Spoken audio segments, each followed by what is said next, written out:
Ang kwentong ito ay hango sa totoong buhay. Mula ito sa isa nating kabayan na itago na lang natin sa pangalang Kaloy. Walang eksaktong taon, tawi-tawi. Lumaki sa mapagmahal at mapagkalingang pamilya ang binatang si Kaloy. Palagi itong pinapaalalahanan ng mga magulang na magpasalamat sa lahat ng biyayang natatamo. Dalawa lamang silang magkapatid. Amanda ang ngalan ng bunsong kapatid ni Kaloy. Kagaya ng mga magulang, lumaki na mabuti at mapagmahal ang magkapatid. Misyon nila sa buhay, makatulong sa mga nangangailangan pagdating ng panahon. Masaya ang pamilya at tanging pangingisda lamang ang siyang ikinabubuhay. Kaya naman hindi na nakapag-aral ang magkapatid. Masaya ang pamilya kahit kapos sa buhay. Ang mahalaga ay sama-sama. Isang araw, sumama sa pagpapalaot ang ina ni Kaloy. Naisa na ng binata na siya na lamang ang sumama sa ama, ngunit hindi pumayag ang tatay. Ilang oras ang lumipas. Biglang sumama ang panahon. Lumakas ang ulan. Ramdam ng magkapatid na hindi payapa ang dagat. Kuya, bakit wala pa sila mama? Kinakabahan na ako ah. Saka tignan mo, ang lakas ng alon. Wika ni Amanda. Dito ka lang sa bahay ha. Hihiram ako ng bangka. Susundan ko sila mama. Tugon ni Kaloy. Pero kuya, baka pati ikaw mapahamak. Intayin na lang natin sila. Tugon ni Amanda. Kahit pigilan ng dalaga ang kuya ay hindi ito natinag. Maging ang mga kapitbahay ay pinagsabihan siya. Pero mapilit si Kaloy. Pumalaot pa rin ito. Kahit marami na ang nagsabi sa kanya na delikado. Nang makarating sa karagatan, ramdam ni Kaloy na tila ba nagwawala ito. Gayunpaman hindi pa rin siya nagpaawat. Hanggang sa hindi kalayuan nakita nito ang bangka ng mga magulang. Kaya dali-dali itong pinuntahan ng binata. Nanlaki ang kanyang mga mata. Nakataob na ito. Labis na kaba ang naramdaman ng binata. Akmang iaangat na sana ang bangka. Bigla namang humampas ang napakalakas na alon. Dito na nanlabo ang lahat. Nawalan ng malay si Kaloy. Samantala, sa kabilang banda humingi na ng tulong sa mga kabaryo si Amanda upang mahanap ang magulang at kuya. Pinahupa na muna ng mga tao ang malakas na ulan at alon. Kinabukasan kagad nagtulong-tulong ang mga tao. Nakita ng mga ito ang magulang nila Amanda. Kaso nga lang patay na ang mga ito. Labis na lungkot ang naramdaman ng dalaga dahil sa nangyari. Ngunit ang katawan ni Kaloy ay hindi pa rin natatagpuan. Kinakabahan na si Amanda ng mga oras na yun. Lutang na ang isipan ng dalaga, lalo pat siya lang ang nag-aasikaso sa lamay ng mga magulang. Samantalang si Kaloy naman, nagising sa hindi pamilyar na lugar. Teka, nasaan ako? Sino kayo? Anong lugar to? Tanong ni Kaloy. Nandito ka sa aming tribo, iho. Natagpuan ka ng aking mga kasama na walang malay. Kaya dinala ka dito sa aming tribo upang gamutin. Wika ng isang matanda. Teka, nasa kabilang dako ba ako ng isla? Kailangan ko nang umalis. Hinahanap ko yung mga magulang ko. Wika ni Kaloy. Hindi ka pa maaaring umalis. Maluba ang iyong karamdaman dahil sa bagyo nasira ang aming mga sasakyang pandagat. Matagal bago makabuo ng mga bagong bangka, lalo pat iilan lang kaming nandito sa isla. Muling wika ng matanda. Sino ho ba kayo? Anong pangalan nyo? Ako ho pala si Kaloy. Maraming salamat ho sa pagligtas sa akin. Wika ni Kaloy. Ngumiti naman ang matanda at nagpakilala. Ako si Abdog, ang pinuno ng tribong ito. Ikinagagala kitang makilala, Kaloy. Wika ni Abdug. Pansamantalang nanirahan si Kaloy sa isla. Kakaiba ang kasuotan ng mga tao sa lugar. Habang nananatili sa tribo ang binata, natutunan nitong makisalamuha sa mga tao. Tinuruan din siya ni Abdug ng paraan ng pakikipaglaban. Unti-unting nasanay si Kaloy sa pamumuhay nila. Napalapit na din ang binata sa mga ito. Bakit mahalaga sa inyo na matutong lumaban? At saka, may mga suot kayo sa katawan ng mga buto? Ano ba ang mga yan? Tanong ni Kaloy. Ang mga ito ay nagbibigay sa amin ng lakas upang lumaban sa kasamaan. Pero matanda na ako eh. Madalas mas gusto ko magpahinga. Kaso iniisip ko mga katribo, paano sila? Wika ni Abdug. Ano ho bang meron sa tribo nyo? Bakit kailangan protektahan? Payapa naman ho dito ah. Tanong ni Kaloy. Kapag nagbilog ang buwan, doon mo mararamdaman ang kasamaan. Dati napakarami namin eh. Ngunit dahil sa pakikipaglaban, unti-unti kaming nauubos. Wika ni Abdug. Natahimik ang binata sa sinabi nito. Ano ho bang meron kapag dumating ang kabilugan ng buwan? Tanong ni Kaloy. Malalaman mo na lang. Kaya nga tinuruan kita ng paraan sa pakikipaglaban. Kapag dumating sila, kaya mong protektahan ang iyong sarili. Wika ni Abdug. Hindi man sinabi ng matanda ang eksaktong dahilan. Ramdam ni Kaloy na delikado ang kanilang kalagayan. Pinagbutihan ni Kaloy ang pagsasanay dahil nais niyang makabalik sa pamilya. Hindi rin maintindihan ni Kaloy. May kung anong nagtutulak sa kanya na huwag umalis sa isla. Kaya niyang gumawa ng paraan. Kaso nga lang may kung anong nagsasabi sa pakiramdam na kailangan niyang manatili sa lugar. Samantalang sa kabilang dako, labis ang kalungkutan ni Amanda nang malibing ang magulang at hindi pa natatagpuan ang kapatid.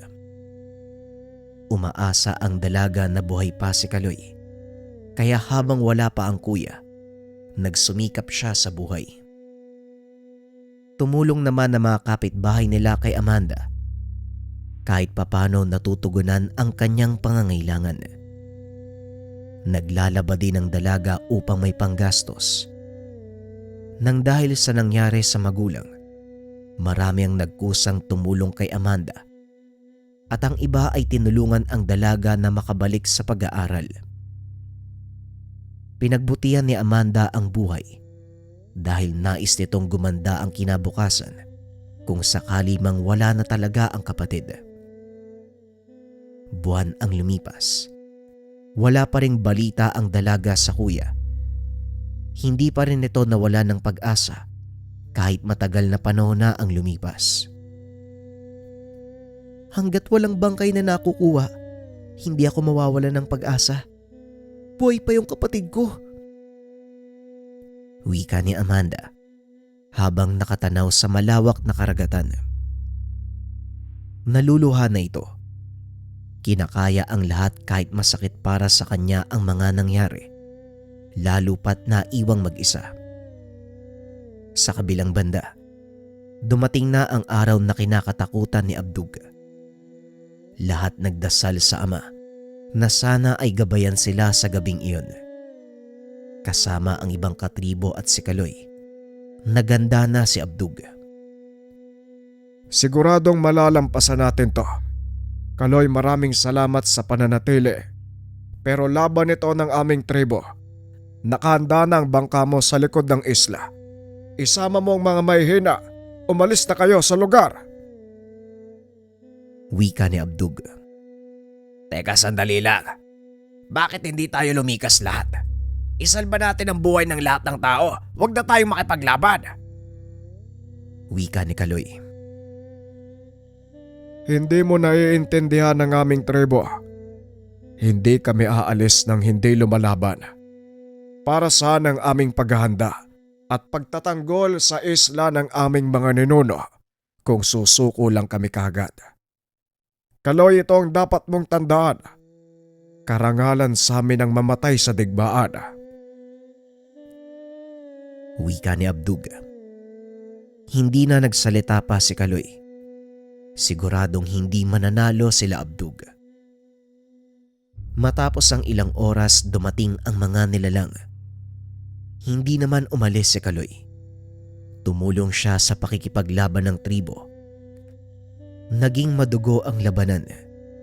Nakita ni Abdug na nauubos na ang pangkat. Kaya sinenyasan niya si Kaloy. Hindi ka namin pwedeng iwanan dito. Wika nito. Makinig ka sa akin, Kaloy. Umalis na kayo. Dalhin mo ang mutya ng dalampasigan. Poprotektahan kayo niyan hanggang sa makaalis kayo sa lugar na ito. Kakayanin namin ang laban. Pakiusap. Wag na kayong lilingon kahit anong mangyari at marinig nyo. Wika ni Abdug. Maraming salamat kaibigan sa pagtitiwala. Hindi ko makakalimutan ang kabutihan mo sa akin. Pangako, ililigtas ko ang mga kasama mo. Gagamitin ko sa tama ang binigay mo. Wika ni Kaloy. Bumalik na sa pakikipaglaban si Abdug. Kasama ni Kaloy ang ibang mga katribo. Habang palayo sa isla, rinig nila Kaloy ang sigawan, ang ingay ng mga taong nakikipaglaban. Hindi mapigilan ni Kaloy ang mapaiyak. Tuloy-tuloy iyon na tila ba tinutusok ang kanyang puso. Nang tuluyang makaalis sa isla, Hindi nyo kailangang matakot. Doon sa aming lugar payapa. Walang mga nilalang. wika ni Kaloy. Hinawakan niya ang mutsyang ipinagkalob sa kanya ni Abdul. Nag-usal ng mga dasal. Ito ang mga itinuro sa kanya. Tila ba kaagad dininig ng Diyos ang kanyang panalangin. Nang sumikat ang araw, nakarating sila Kaloy sa kabilang baryo. Natanaw nila Amanda ang paparating na bangka. Nagtataka ang mga ito.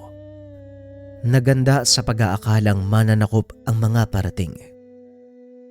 Nang huminto ang bangka sa pangpang, kaagad nanguna si Kaloy upang makilala siya ng mga kabaryo.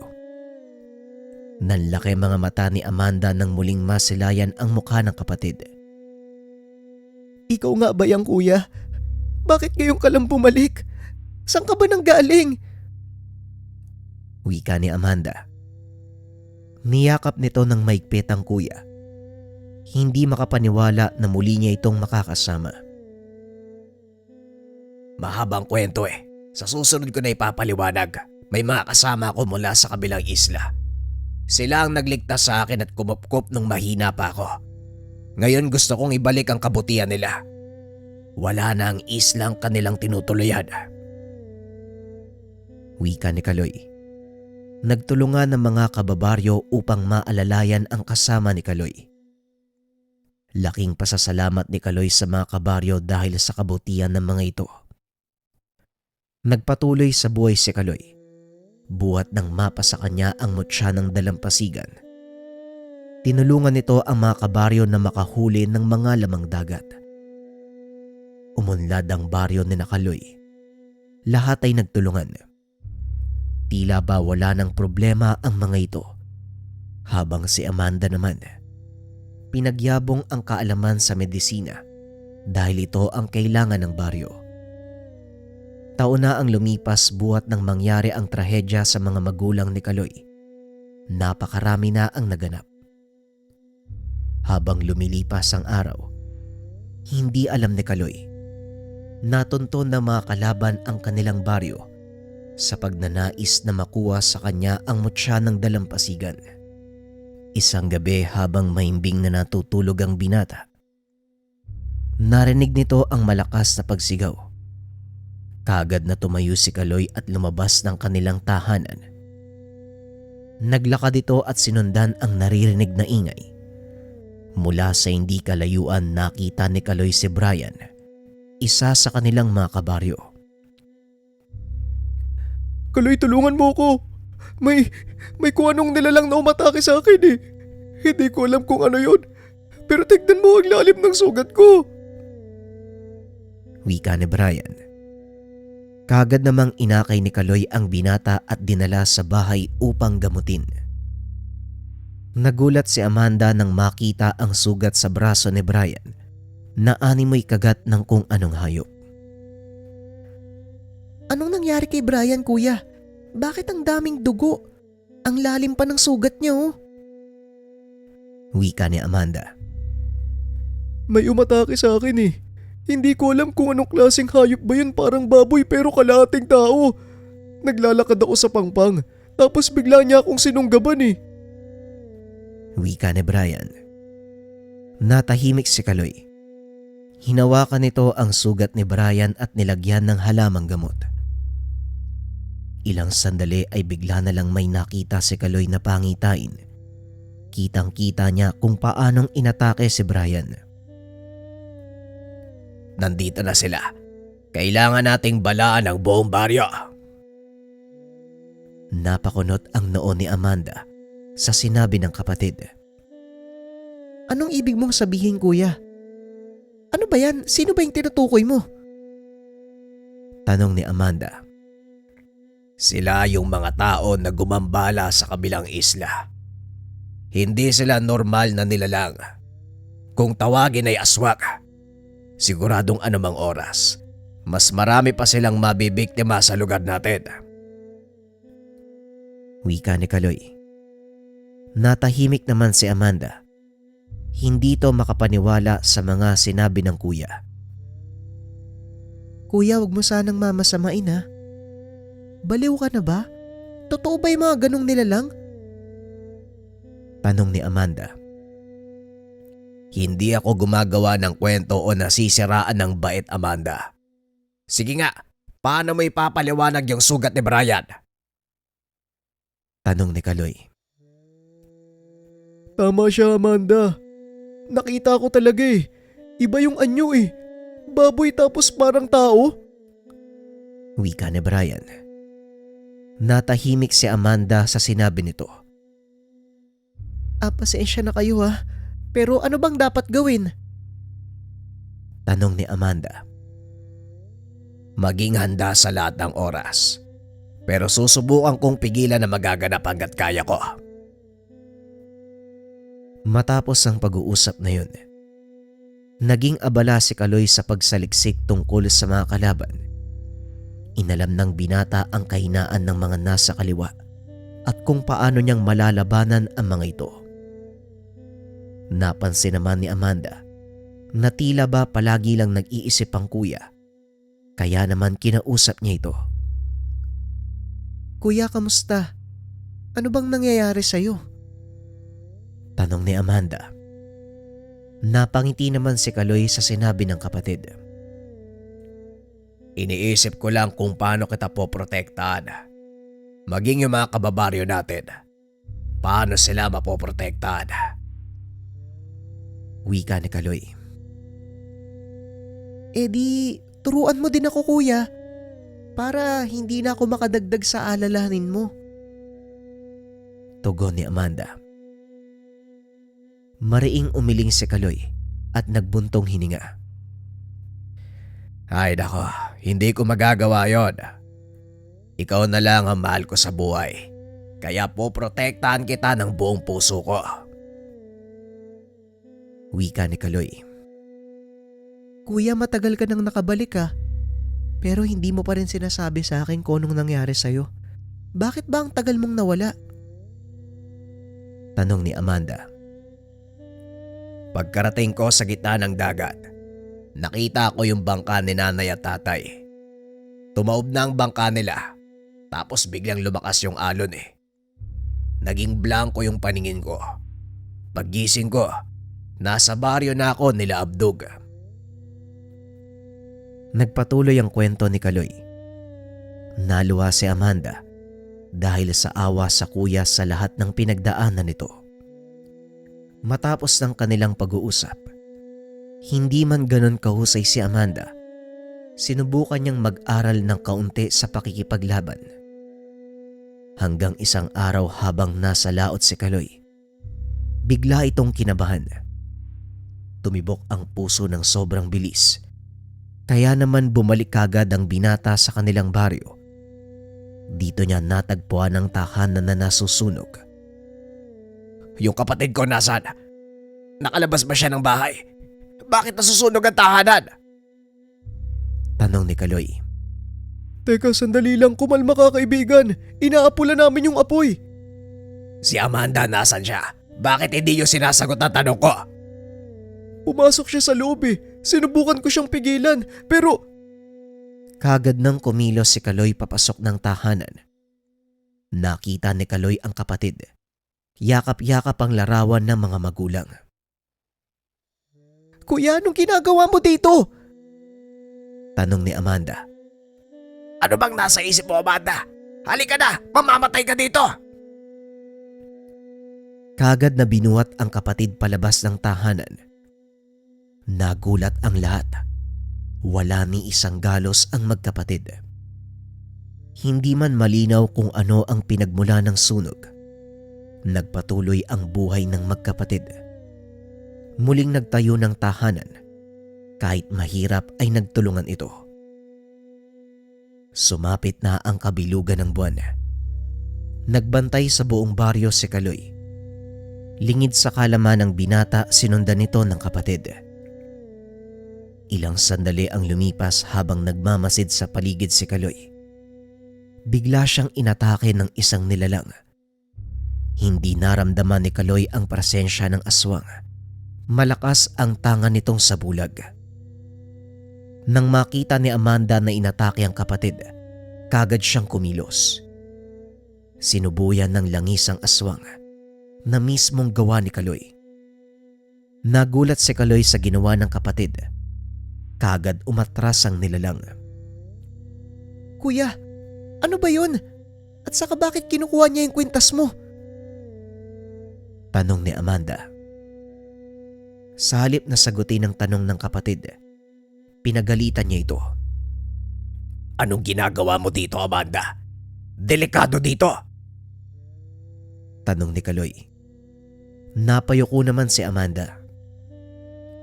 Pasensya na kuya, nag-aalala ako kaya sinundan kita eh. Eh paano na lang kung di kita nakita? Baka napahama ka na. Tugon ni Amanda. Ay nako, kaya kong sarili ko. Wika ni Kaloy. Bakit ba ayaw mong tanggapin yung tulong ko kuya? Ramdam ko naman na nahihirapan ka eh. Huwag ka na kasing magkaila. Tumanggap ka ng tulong. Wika ni Amanda. Ito ang unang pagkakataon na nagtalo ang magkapatid. Natahimik si Kaloy sa sinabi nito. Natauhan sa mga sinabi ni Amanda. Tama ka naman. Pero gusto kitang alagaan bilang nakakatandang kapatid mo. Ikaw na lang ang pamilya ko. Wika ni Kaloy. Kuya, mas magaan ang problema kapag may kasamang bumubuhat. Huwag mong suluhin ang lahat. Sa puntong iyon, natauhan si Kaloy. Kaso nga lang hindi pa natatapos ang usapan ng magkapatid.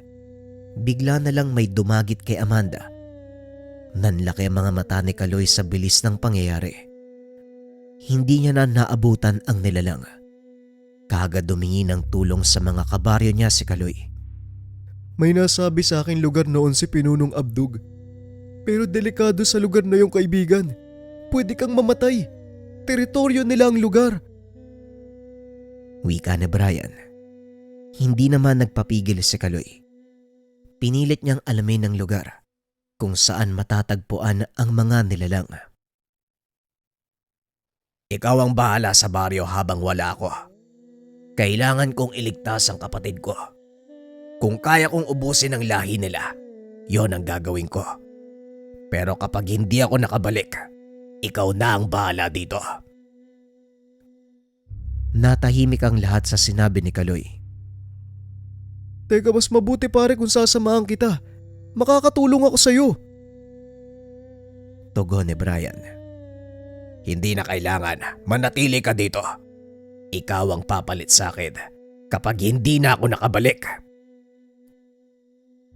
Tumango naman si Brian. Kaagad na umalis si Kaloy sa kanilang baryo. Nagtungo ito sa dating isla. Nahirapan siyang hanapin ang sinabing lugar ni Brian. Nagdasal siya sa mutya ng dalampasigan. Narinig niya ang boses ni Abduga. Pakinggan mo ang bugso ng hangin at agos ng karagatan. Dadalhin ka nito sa iyong paroroonan. Wika ng boses. Naluha ang binata nang marinig ang boses ng kaibigan. Maraming salamat sa tulong mo, kaibigan. Sisikapin kong tuparin ang aking pangako. Matapos magsalita ay humangin ng malakas. Sinundan niya ang bugso ng hangin. Sumakay sa bangka. Nagpatuloy si Kaloy sa pagsagwan hanggang sa matanaw nito ang isang kuta na papaligiran ng mataas na punong kahoy. Tahimik lang si Kaloy habang papalapit sa kuta. Nang makarating, kaagad na ginamit ng binata ang kakayahan ng mutya. At dahil sa taglay nitong sabulag, walang hirap niyang napasok ang lugar. Ang unang ginawa ni Kaloy ay hanapin ang kapatid. Nang makita niya ito ay pinakawalan si Amanda. Teka, sino ka? Bakit hindi kita makita? Nasaan ka? Wika ni Amanda. Hindi nito masilayan ang kapatid dahil sa lakas ng mutya. Huwag ka nang magsalita, Amanda. Ako to, si Kuya Kaloy mo. Huwag kang maingay para hindi nila malaman na nandito ako. Kagad kinalas ni Kaloy ang tali sa kapatid. Akmang aalis na sana ang mga ito nang bigla namang humarang ang dalawang aswang. Sandali lang. Tama ang nararamdaman ko. Kaya pala merong kakaiba. Wika ng isang nilalang. Hindi kayo makakaalis sa lugar na to hanggat hindi mo binibigay sa amin ang mutya. Kagad napahawak sa suot na mutya si Kaloy. Napagtanto na yon ang kailangan ng mga kalaban. Dito na nagpakita si Kaloy. Hindi nyo makukuha sa akin ang mutyang ito. Magkakamatayan tayo. Walang pagdadalawang isip na sumugod ang dalawang nilalang. Walang hirap na nalalabanan ni Kaloy ang mga atake nito. Ang problema kasama niya si Amanda. Ito ang ginamit ng mga nilalang kontra sa kanya. Naiinis na ako eh. Mamili ka, kaibigan. Buhay ng kapatid mo o ang mutya na kailangan namin. Napatigil si Kaloy ng sandaling ito. Mas matimbang sa kanya ang kapakanan ng kapatid. Hayaan mo na ako, kuya. Huwag mong ibibigay yung kailangan nila. Kahit sundin mo yung sinasabi nila, siguradong papatayin nila tayo. Napailing na lang si Kaloy. Nag-usal ang dasal. Ilang sandali ang lumipas, laking gulat ng mga nilalang. Malaking alon ang paparating sa kanila. Hindi nagkataon ang pagkakaroon ko ng mutya ng dalampasigan. Sa bisa ng mutya na ibinigay sa akin, lahat kayo ay uubusin ko. Wika ni Kaloy. Kasunod ng banta ng binata ang paghawak sa kapatid upang protektahan. Mabilis mang kumilos ang mga nilalang. Walang nakaligtas sa kanila. Sa pamamagitan ng kakayahan ng mutya, nakaligtas ang magkapatid sa kamay ng mga nilalang. Magmula noon, natahimik na rin ang kanilang lugar. Maging ang buong baryo na nasa pangalaga ni Kaloy, hindi na muling nakaramdam ng panganib. Pero hindi nagpakampante si Kaloy dahil alam niya anumang oras, maaaring ibang nilalang o elemento naman ang magkainteres sa mutya na hawak.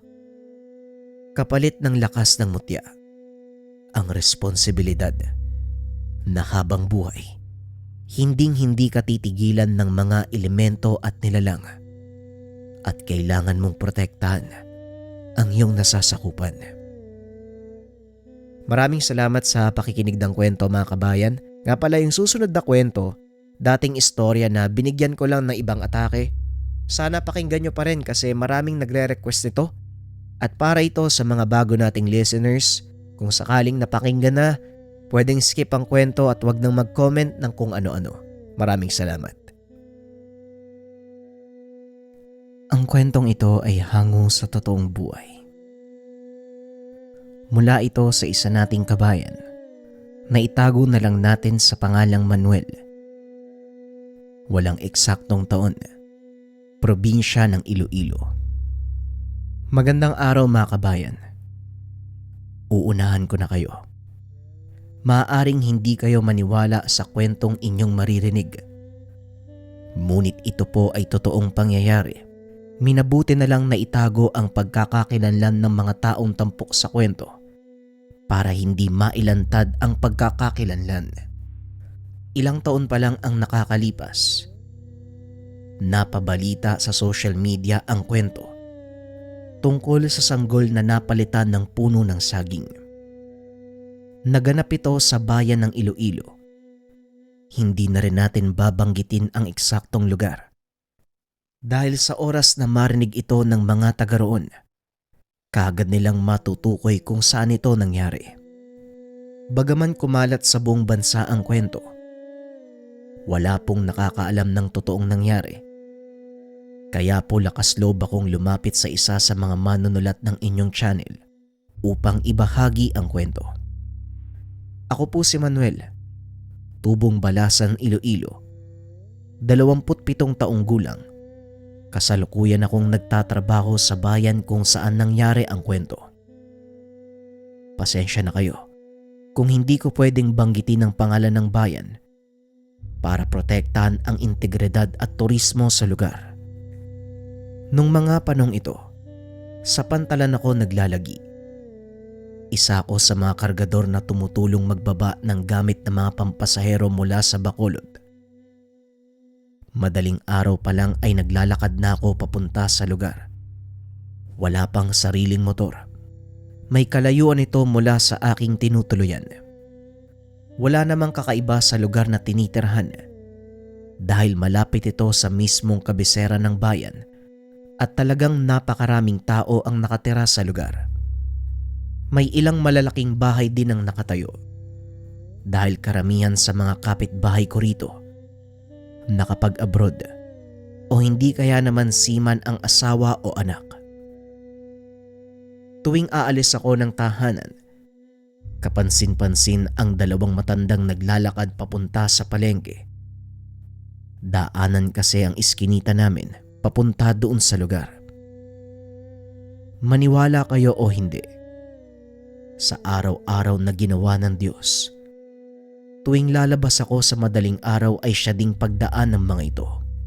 Nakasuot ng puting t-shirt ang matandang lalaki, pantalong kulay brown bilang pang-ibaba. Samantalang ang babae naman, nakasuot ng bulaklaking duster. Masasabi kong hindi nagkataon lang ang nangyari dahil sa araw-araw na ginawa ng Diyos sa loob ng halos 4 na taon. Sa tuwing lalabas ako ng tahanan, makakasalubong ko sila at yun din ang suot nila. Sinubukan kong magtanong sa ilang kapitbahay na naroon, ngunit wala daw ibang nakakakilala sa kanila. Paminsan sinasabi ko na lang sa sarili, baka napaglalaroan ng mga mata dahil bagong gising o hindi kaya naman lasing pa ako bago pumunta sa trabaho. Pero hindi.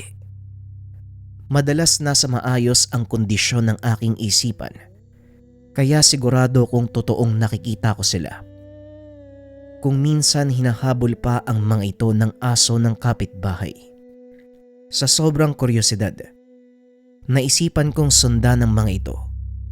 Ngunit sa kasamaang palad ay napakabilis nilang maglaho sa paningin, na lalo namang nagpatibay ng aking hinala na hindi pangkaraniwang ang dalawang matanda. Isang araw, naisipan kong imbitahan ang mga kasama kong mag-inuman sa bahay. Kaarawan ko kasi at may kaunti akong selebrasyon. Masaya kaming nagkakantahan ng mga sandaling iyon. At kahit ako pa ang may kaarawan, pinili kong wag uminom. Ganon din ang ginawa ng pinsan ko na itago na lang natin sa pangalang Mars. Insan, pasensya na hindi ako iinom ha. Alam mo namang bawal sa akin ang alak eh. Makikikanta na lang ako sa inyo. Walang problema pinsan, ako din naman eh. Hindi rin ako iinom. May pasok pa ako. Baka mayari ako sa boss ko kapag hindi ako nakapag-duty. Medyo napasarap ang inuman ng aking mga tropa, kaya inabot na kami ng madaling araw.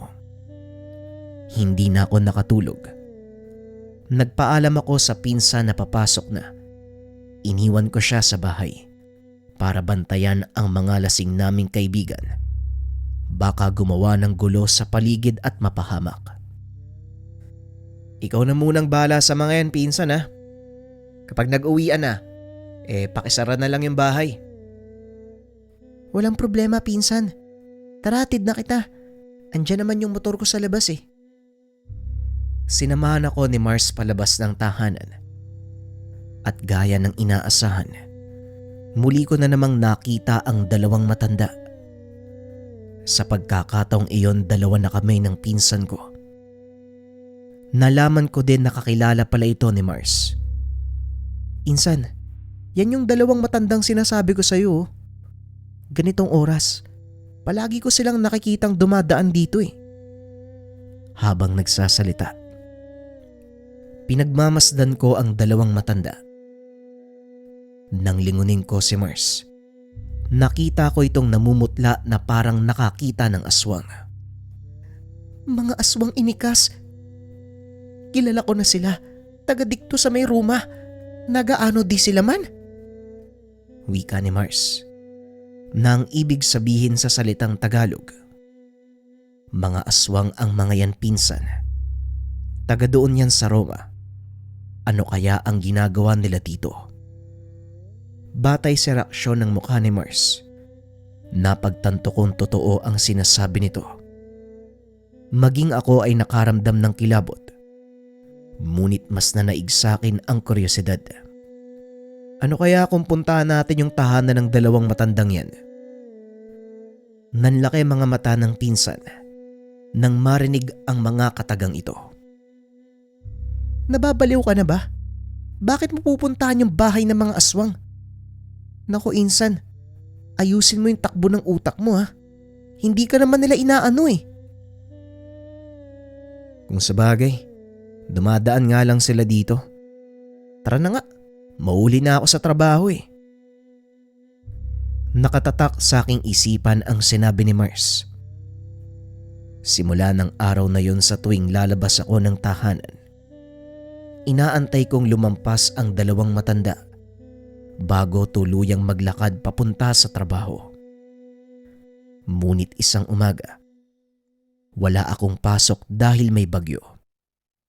Walang biyahe ang mga barko. Pinili kong manghuli ng kuray. Kasama sina Mars at ang iba pang kaibigan sa Sitio Roma.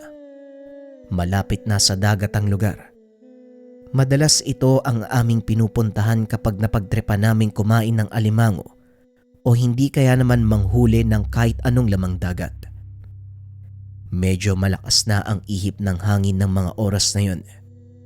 Pero hindi namin alintana ang nagbabadyang masamang panahon. Habang naghukay ng mga butas na kuray, nakaamoy kami ng parang nabubulok na laman ng kung anong hayop. At dahil nasa tabing dagat, hindi na lang namin ito binigyan ng kaukulang pansin. Habang palalim kami ng palalim sa bakawan, lalong lumalakas ang masangsang na amoy. Hanggang sa mapansin namin ang isang sako. Dinapuan ito ng langaw kaya dali-dali kaming umalis sa lugar. Dahil talagang makulit ang inyong lingkod, kumuha ako ng kaperasong patpat. Habang nakatakip ang ilong, sinungkit-sungkit ko ang sako hanggang sa mabuksan ito. Ano ba yung ginagawa mo, Manuel? Tara na! Iwan mo na yan! Wika ni Mars sabay duwal. Nanlaki ang aking mga mata. Nanayo ang lahat ng balahibo sa katawan nang makita ang laman ng sako. Naaagnas na katawan ng isang bata. Hindi ko na alintana ang mga matitinik na sanga ng puno ng Roma. Dali-dali akong tumakbo palabas ng bakawan at dumiretso sa istasyon ng pulis upang i-report ang pangyayari. Kinunan kami ng panayam ng kapulisan. Ilang sandali pa ay dumating ang mag-asawang sakay ng isang magarang sasakyan. Ayon sa mga ito, namatay ang kanilang anak. Nang pinatignan sa albularyo, sinabi nito, pinalitan ng puno ng saging ang katawan ng bata. Matapos magbigay ng salaysay, pinayagan ng mga pulis na puntahan ng mag-asawa ang nakitang bangkay. Sumalisi ako para makiusyoso. Nakumpirma ng mag-asawang anak nga nila ang bata. Silingkog gid daw? Aswang gid ang patay na bata? Wika ni Mars. Paano mo naman nasabi yun? Kanina ayaw mo ngang lapitan. Tignan mo yung katawan ng bata, wakwak yung leeg oh. Wala nang lamang loob. Idagdag mo pa yung sinabi ng mag-asawa na pinalitan ng puno ng saging yung katawan niya. Huwag kang maingay. Mamaya niyan. Hindi pa tayo kagad makaalis dito eh. Dali-dali na kaming umalis sa lugar. Sa takot na baka hindi kami paalisin ng mga pulis. Mabuti na lang, tutok na tutok ang mga ito sa kwento ng mag-asawa. Pero hindi ko napansin na ang mag-asawang iyon, kapitbahay ko pala. Pagsapit ng hapon, habang nagkakape kami ng pinsan ko sa labas ng bahay, nakita namin yung sasakyan. Pumarada ito sa mismong harapan namin.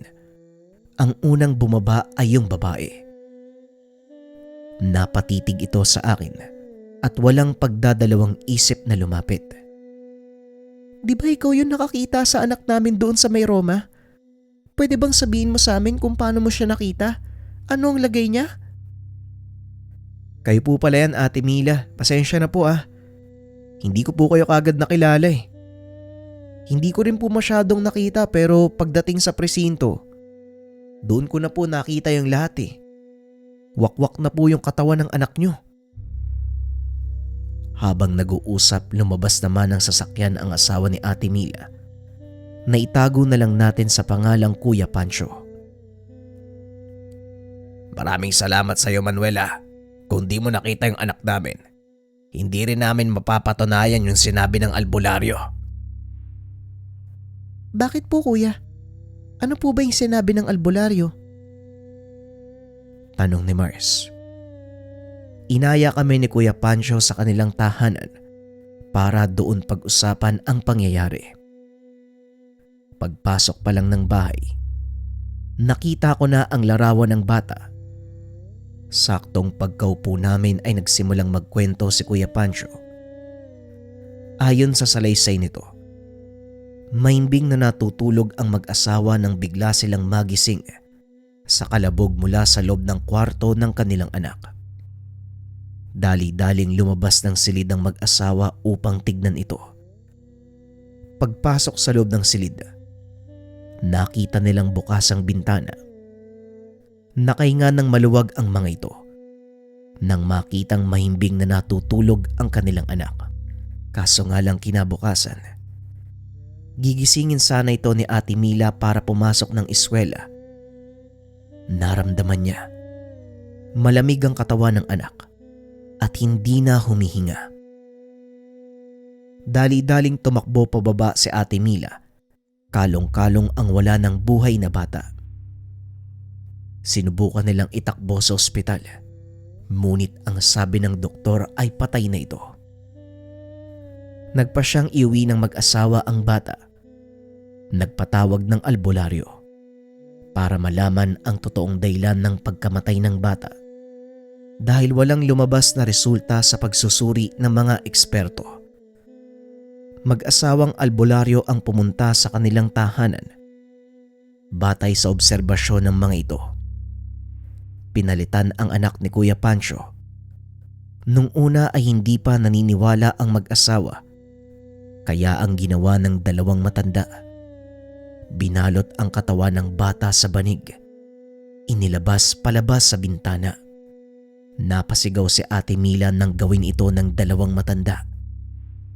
Pero laking gulat nila nang makitang hindi na katawan ng anak nila ang nasa ibaba, kung hindi isang puno ng saging na nakabalot sa banig. Kahit naririnig ko lang ang kwento ng mag-asawa, hindi ko maiwasang kilabutan. Biglang sumagi sa isipan ko ang sinabi ni Kuya Pancho na mag-asawang albularyo na nagpunta sa kanilang tahanan. Teka kuya, sabi mo mag-asawang albularyo yung pumunta sa inyo. Pwede mo bang sabihin ko ano yung itsura nila? Yung lalaki nakasuot ng puting t-shirt. Tapos yung babae, bulaklaking duster. Nanlaki ang mga mata ko nang marinig ang sinabi ni Kuya Pancho. Nilingon ko si Mars dahil siya ang nagsabi sa akin na aswang ang mga iyon. Sandali lang Manong Pancho. Sigurado po ba kayo na silang pumunta dito? Sa pagkakaalam ko aswang ang mga yun ah. Nakatira sila sa Sitio Roma kung saan namin nakita yung anak nyo. Wika ni Mars. Totoo ba yan?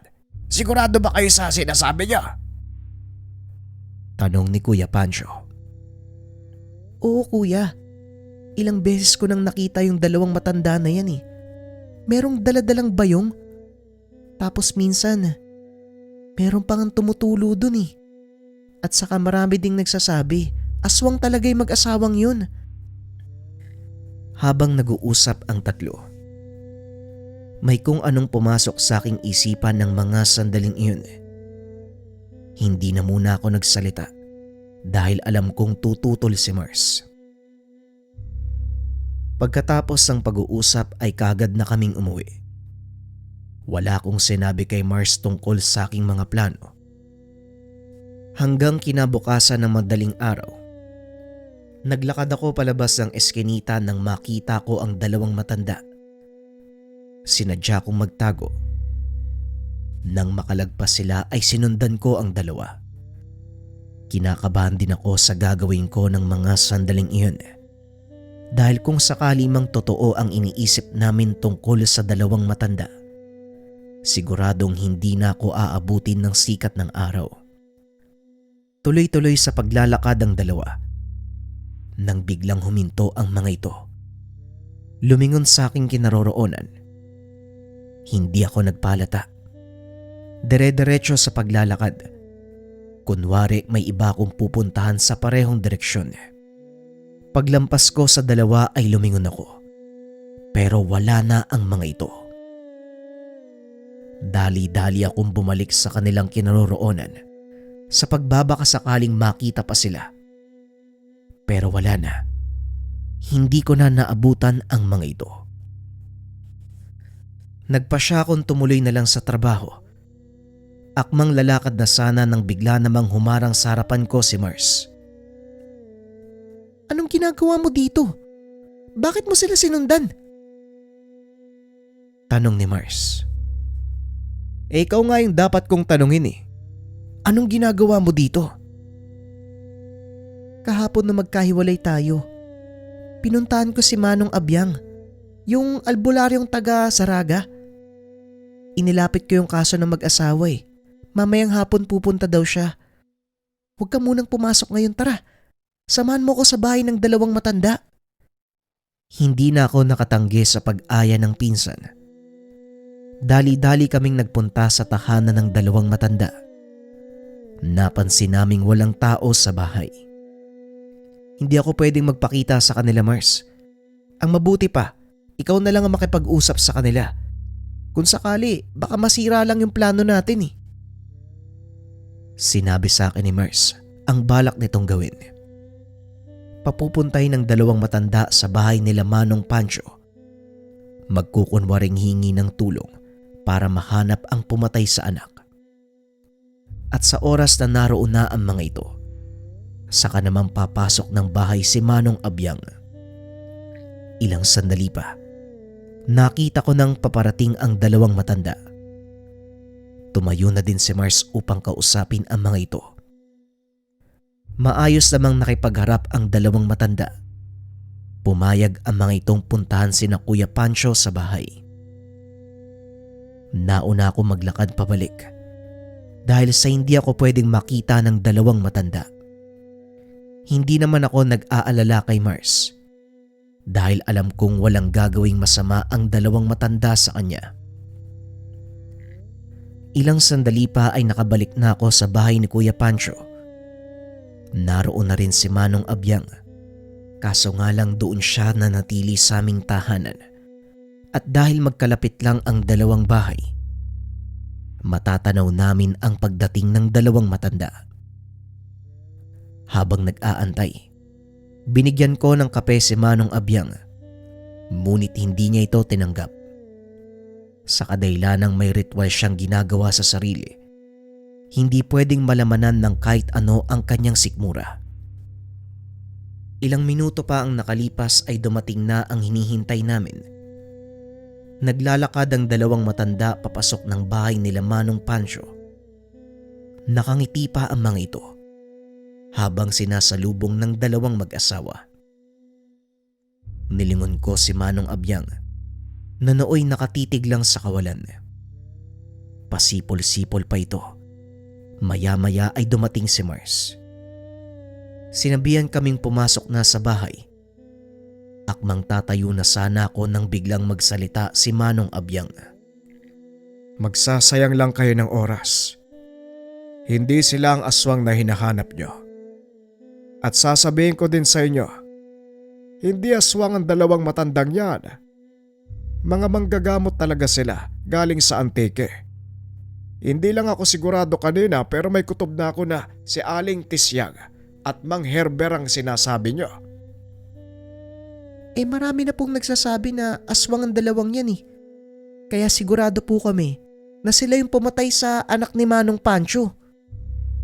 Dahil mas mabilis kayo maniwala sa mga sabi-sabi nang walang batayan. Halika kayo nang mapatunayan ko sa inyo. Kagad tumayo ang matanda at naglakad papasok ng tahanan nila Manong Pancho. Dali-dali naman kaming sumunod ni Mars. Napakamot na ito ng ulo dahil alam niyang mapapaya kaming dalawa. Nauna akong pumasok ng bahay. Nakasunod naman si Manong Abyang. Napatayo ang dalawang matanda nang makita ito. Abyang! Anong ginagawa mo dito?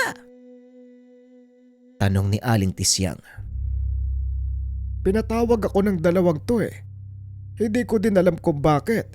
Nandito naman kayo mag-asawa. Habang nag-uusap ang tatlo ay nagbulungan din kami ni Mars. Sigurado kaming makakarinig ng sermon mula sa mga ito. Ilang sandali nga ay pinaliwanag ng dalawang matanda ang pangyayari. Nagulat si Manong Abyang dahil hindi ito nakarating sa kanyang kaalaman. Nang mga sandaling iyon, napatunayan na namin ni Mars na mali ang hinala namin sa dalawang matanda, kaya kaagad kaming humingi ng paumanhin. Nagulat ako dahil sinabi ng matandang lalaki na alam niyang pinaghihinalaan silang aswang sa lugar. Pinaliwanag din ito ang dahilan kung bakit sila naglalakad tuwing madaling araw papunta sa palengke sa loob ng maraming taon. Ayon sa mga ito, namumulot sila ng mga isda sa bagsakan para gawing daing at magsilbing pagkain nila. Ayaw ng mga itong mamalimos o mangingi sa ibang tao ng kanilang pang-araw-araw na pangangailangan. At ang mas nakakabilib pa sa mga ito, ni minsan, hindi sila tumanggap ng pera mula sa mga naging pasyente. Matapos ipaliwanag ang kanilang panig, muling tinalakay ng mga ito ang tungkol sa anak nila Manong Pancho para kay Manong Abyang. Madali lang sanang matutunton kung sino ang pumatay sa bata kung nailapit ito sa kanya ng mas maaga. Nagawa na naming malaman kung sinong pumatay sa bata. Pero kagaya ng sinabi ni Abyang, wala na tayong magagawa dahil hindi na natin pwedeng ibalik ang buhay niya. Wika ni Aling Tisyang. Hindi po namin inihiling na ibalik ang buhay ng anak namin. Ang mahalaga lang po, mapigilan kung sinong may gawa nito sa kanya para hindi na po madagdagan yung biktima. Nakikinig lang ako sa usapan ng mga ito dahil wala na akong lakas ng loob na magsalita. Dahil nga napaya kami ng pinsan, hinayaan ko na lang sila mag-usap-usap. Hindi ko na malayan na sa sobrang pagkatulala ko, tinatawag na pala ako ni Manong Abyang. Hoy! Hoy bata, samahan mo ko! Hindi ba nagtatrabaho ka sa pantalan? Mabilis ka lang makakapasok sa lugar na yon. Kailangan ko kasi ng tulong mo. Dahil nasa loob ng pantalan nakatira ang hinahanap natin. Hindi naman ako nakatanggi. Pagdating sa pantalan, madali kong nailusot si Manong Abyang. Didiretso na sana ako sa paglalakad. Bigla niya akong pinaupo at nag-order ng kape. Ayon sa kanya, walang silbi kung susugod kami ng tanghaling tapat dahil napakaraming tao sa lugar. Siguradong mabubulabog ang lahat. Kaya naman minabuti naming antayin ang pagsapit ng gabi. Medyo nangalay ang likod ko sa kakaupo. Mantakin mo, 5 oras kami nag-antay hanggang sa tuluyang magdilim. Tumayo ang matanda sabay tapon ng sigarilyo. Naglakad ito papunta sa mga kabahayan nasa bandang likod ng pantalan. Iilan lang ang tao roon. Ngunit nang magsipasukan ang mga ito sa kanilang tahanan nang makitang paparating si Manong Abyang. Yan. Ganyan nga. Magsipagtago kayo. Wika nito sabay sipa ng pinto ng isang maliit na kubo. Tumambad sa amin ang isang lalaking walang damit pang itaas. Walang sabi-sabi ay sinakal ito ni Manong Abyang. Aawatin ko pa sana pero hinawi ako ng matanda. Ikaw, walang yaka. Ilang beses na kitang sinabihan eh. Huwag kang makikialam sa mga taong nandito. Pero wala ka pa rin kadala-dala. Hindi nagsasalita ang lalaki. Nanginginig ito sa takot. Kalaunan ay naihi sa kanyang pantalon. Binalaan din ito ni Manong Abyang na sa oras na maulit pa ang pangyayari, hindi na ito magdadalawang isip na patayin ang lalaking iyon. Binitawan ito ni Manong Abyang at naglakad palabas ng kubo. Ngunit napahinto ito. Bumunot ng patalim. Muling bumalik sa loob ng bahay. Walang tigil na pinagsasaksak ang lalaki. Sa kabilang banda, wala ding saysay kung magsasabihan ka lang eh. Kaya papatay na lang kita. Nanlamig ako sa mga nakita. Hindi ko akalaing ganon ang gagawin ni Manong Abyang. Matapos patayin ng lalaki, sinunog nito ang kubo. Wala ni isa sa mga taga roon ang nakialam sa takot na baka maging sila ay madamay. Doon ko palang napag-alaman na ang lugar na pinuntahan namin ay komunidad ng mga aswang. Matapos ang kaganapan, Bumalik kami sa tahanan nila Manong Pancho. Sinabi ko ang mga nangyari. Laking pasasalamat ng mga ito. Kaagad na ring nagpaalam ang dalawang matanda maging si Manong Abyang. Umuwi na rin sa kanyang bayan. Sa kasalukuyan, wala na sa lugar ang pamayanan kung saan pinatay ni Manong Abyang ang aswang. Ginawa na itong bodega ng puerto. Wala nang nakatira sa lugar na iyon. Hanggang sa ngayon, nakikita ko pa din ang mag-asawang albularyo sa tuwing papasok ako ng trabaho. Kung minsan kapag may libreng oras, pinapakain ko ang mga ito sa bahay. Sa paglipas ng mga taon, tuluyan ang nabaon sa limot ang mga kaganapan. Ngunit para sa akin, sariwa pa rin ang mga ito. Lalo na't nakakausap ko ang dalawang matandang manggagamot na nagbigay ng solusyon sa katawan ng isang paslit na pinalitan ng puno ng saging.